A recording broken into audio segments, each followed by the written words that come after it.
Se trošku zlíbí, bude hrát doma určitě. A bude hrát s Buldocyklik.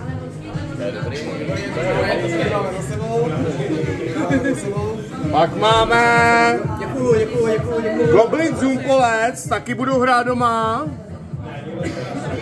Proti.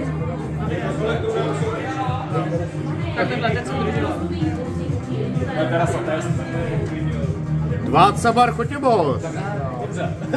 Vypadalo to, veď? Vypadalo to. Bowling, takže to ještě nevíme, jestli bude hrát doma.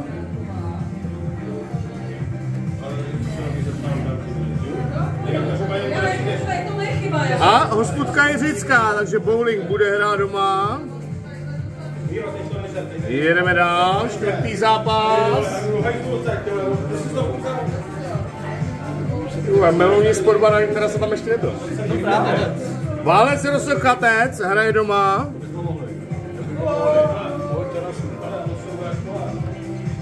Koukám na televizi, viděl jsi to? Melouní, viď? Já nevím. Počkej, já to mám jiný lístek. Klobáci Beleneč. Tady se švenduje, Tak kde je ty Sportbar? Vršovičáci, takže nevíme, jestli bude hrát doma. Záleží, jestli bude tým z druhé ligy.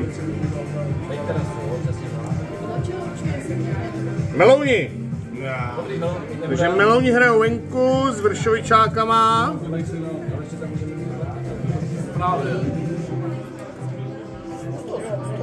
Koňkovice, ty hrajou doma. Hrajou s Sportbar. Když jsi Sportbarem, no Koňkovi za Lucou, vole. Víte stejně banditek. Ne? Ne, teď bylo. Lepáci hrajou doma určitě.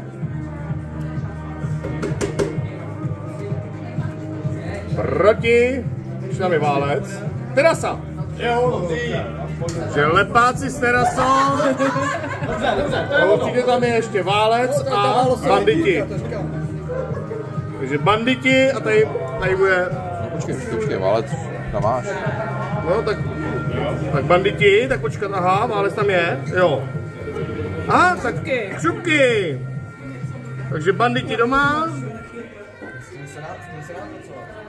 Křupky venku.